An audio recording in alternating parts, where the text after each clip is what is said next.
Olá, pessoal. Nesse vídeo de hoje nós vamos continuar falando sobre substantivo e adjetivo. Só que dessa vez nós vamos nos concentrar falando sobre a flexão de gênero e de grau referentes a eles.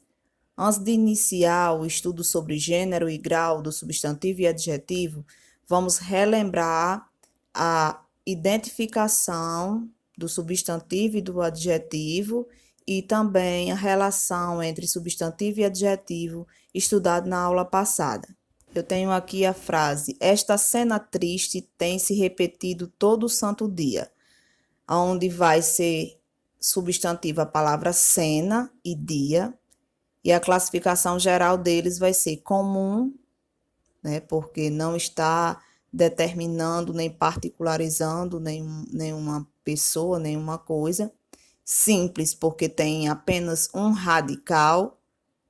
Concreto, porque é algo que não depende de outro ser para subsistir.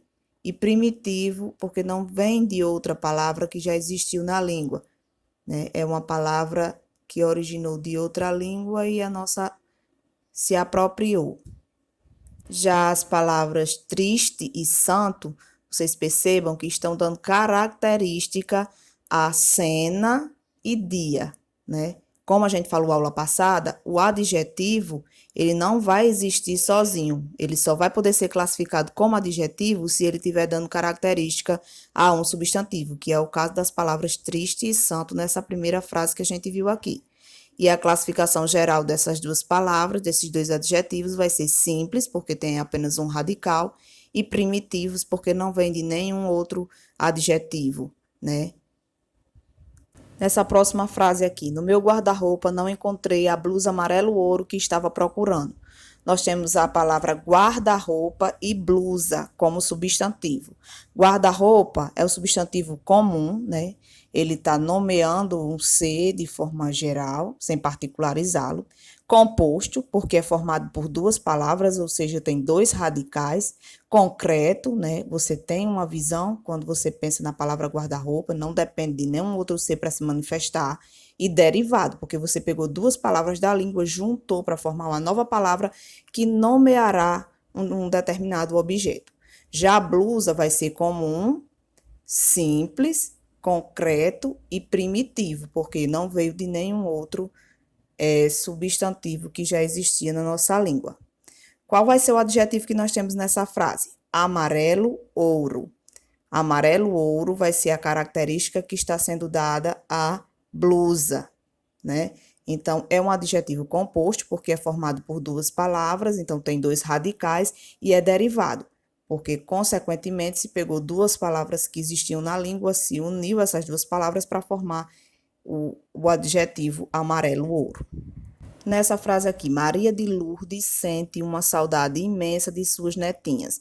Nós temos como substantivo Maria de Lourdes e saudade e netinhas, sendo que Maria de Lourdes vai ser próprio, né? Está particularizando o ser, vai ser composto, porque é formado por mais de uma palavra, tem mais de um radical, concreto, porque não precisa de um determinado ser, você tem a imagem, quando você diz Maria de Lourdes, você pensa logo numa mulher, e derivado, porque se pegou duas palavras ou mais na língua e se juntou para formar esse substantivo próprio. Saudade já vai ser comum, não vai estar particularizando, simples, porque é formado de um só radical, abstrato, né, porque depende de um ser para se manifestar, e primitivo, porque não veio de nenhuma outra palavra na língua. Netinhas vai ser comum, não está particularizando, simples, porque é formado por um só radical, concreto, não depende de um ser para se manifestar, e derivado da palavra neta, né? E o adjetivo que nós temos nessa frase é o adjetivo imensa, né? Que está caracterizando o substantivo saudade.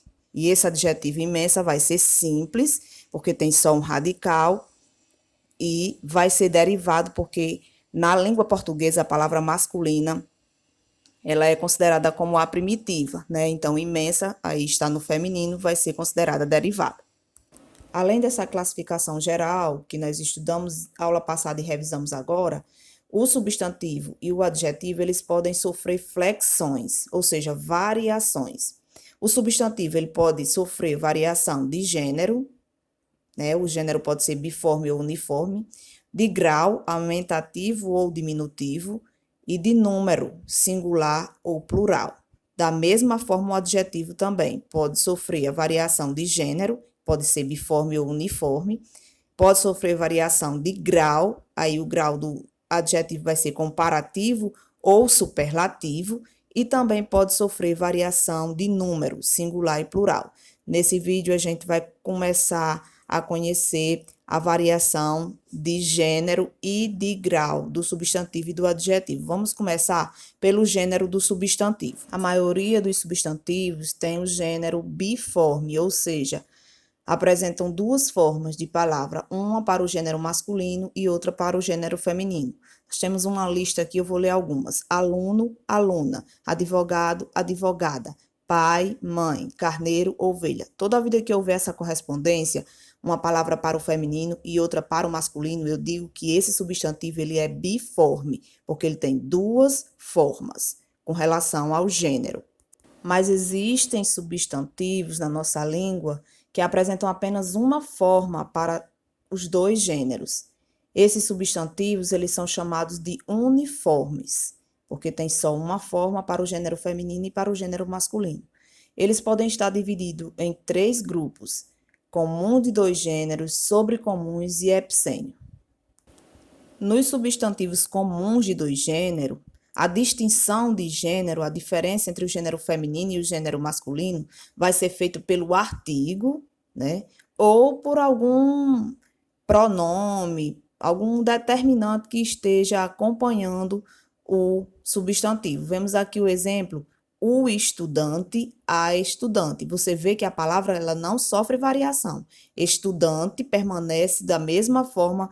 O que vai ajudar a diferenciar o gênero vai ser o artigo. Acontece o mesmo aqui com a palavra jornalista. O jornalista, a jornalista. O jovem, a jovem. Então, quando há essa variação de gênero somente pela mudança do artigo ou de algum determinante, mas a palavra, o substantivo não sofre variação, quer dizer que ele é uniforme e comum de 2 gêneros, que é uma subdivisão dos substantivos uniformes. Já os substantivos sobrecomuns, que são uma subdivisão também dos substantivos uniformes, eles apresentam apenas uma palavra para os 2 gêneros e essa palavra não sofre nenhuma variação, nem com relação ao artigo, nenhum tipo de variação. A única especificação que a gente faz aqui é que esses substantivos sobrecomuns, eles nomeiam pessoas, porque animais a gente vai ver daqui a pouco que tem outra palavra para classificar esses substantivos que dão nome a animais e com relação ao gênero não sofre variação. Então, vamos ver aqui os sobrecomuns, que são aqueles que nomeiam pessoas e não sofrem nenhuma variação. A criança, quando eu digo a criança, pode ser um menino, pode ser uma menina, não vai ter diferença. O cônjuge, não tem diferença se for o homem ou se for a mulher. A pessoa, tanto pode ser homem como pode ser mulher. A testemunha, tanto pode ser homem como mulher. O indivíduo, tanto pode se referir ao indivíduo macho como fêmea. Então, essas palavras, esses substantivos, eles são chamados de sobrecomum porque eles apresentam uma única forma para o gênero feminino e para o gênero masculino e não sofrem nenhum tipo de variação. Quando se trata de nomes de animais e não se tem 2 palavras, uma para o masculino e outra para o feminino, como é o caso de boi, vaca, cavalo, égua, quando você tem apenas uma palavra e essa palavra serve tanto para o masculino como para o feminino, você vai chamar essa palavra, esse substantivo, de substantivo uniforme epicênio, quando se tratar de nome de animais.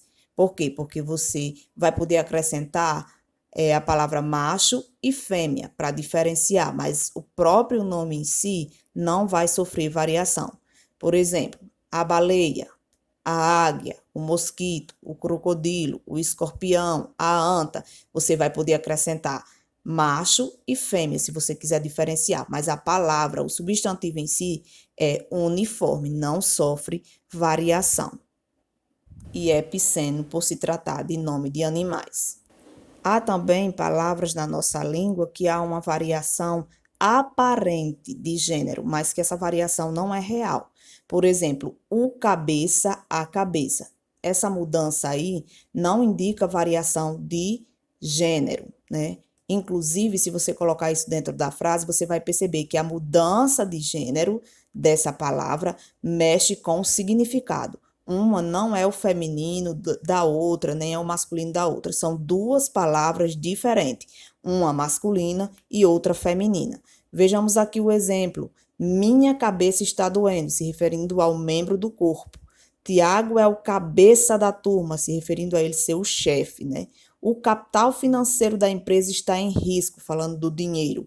A capital, Brasília é a capital do Brasil, falando do lugar, né? O grama como a unidade de peso, a grama como a planta, o crisma como aquele óleo que é usado nos sacramentos da igreja e a crisma que é o próprio sacramento, a cerimônia, né? Então você veja que a mudança de significado foi total, porque são palavras de gêneros diferentes. Aparentemente é como se houvesse a mudança de gênero de uma para outra, mas não é real essa mudança de gênero. São palavras diferentes, com gêneros diferentes e significados diferentes.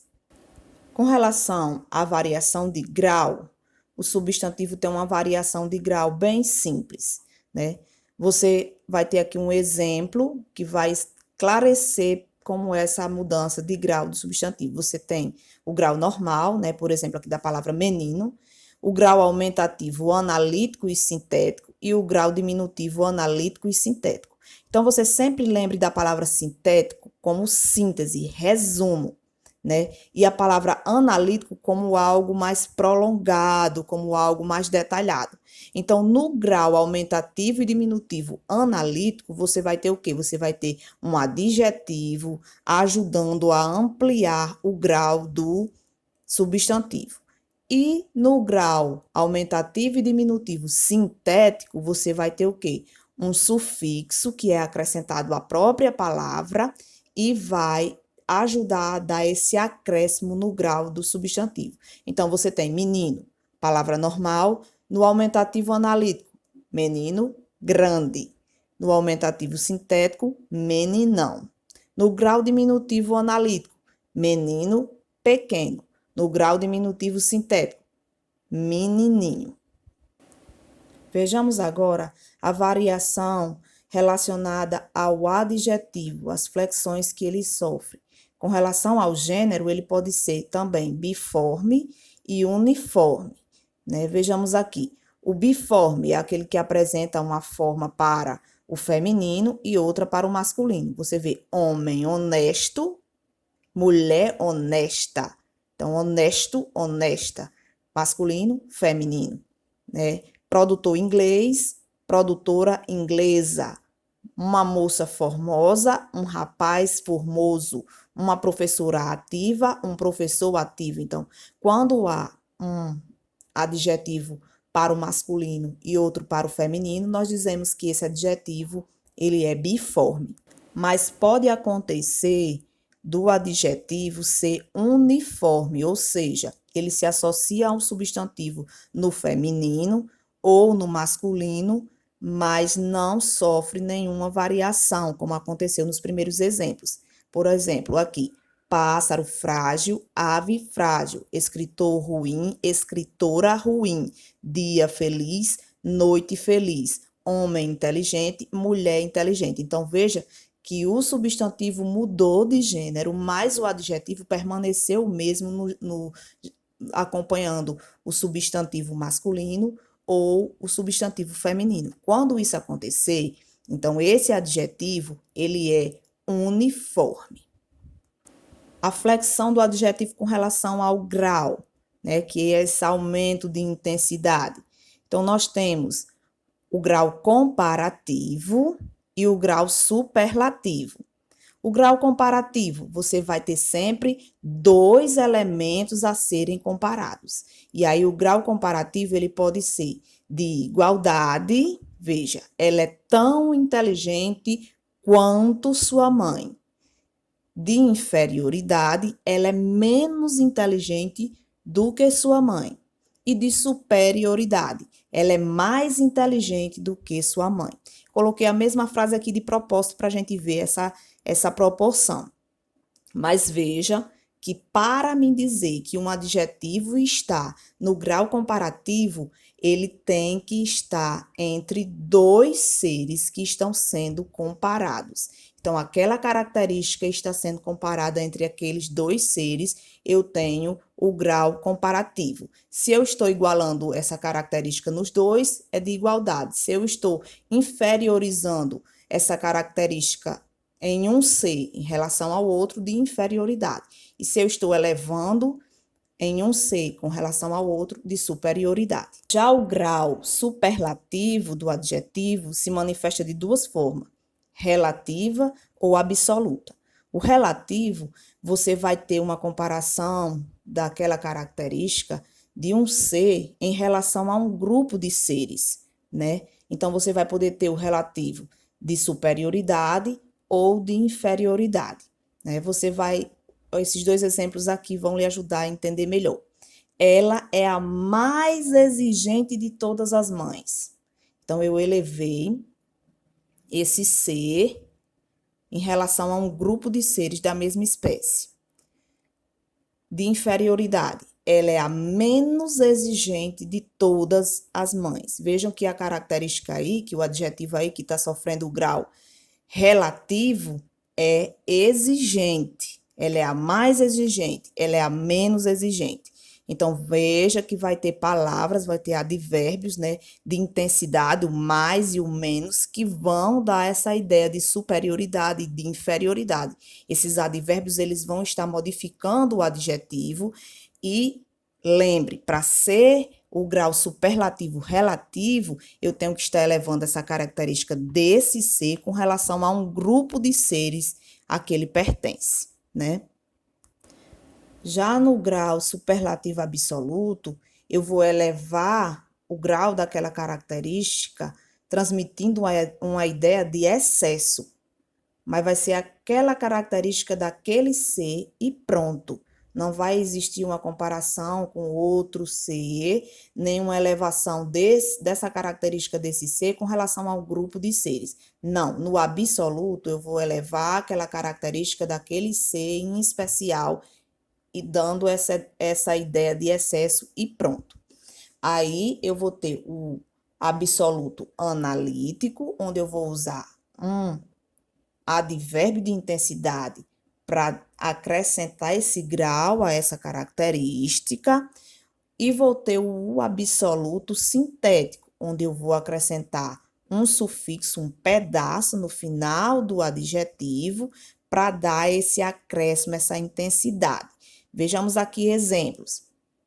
No absoluto analítico, você é muito crítico. Eu usei o muito para acrescentar o grau do adjetivo crítico. A prova de matemática estava extraordinariamente difícil.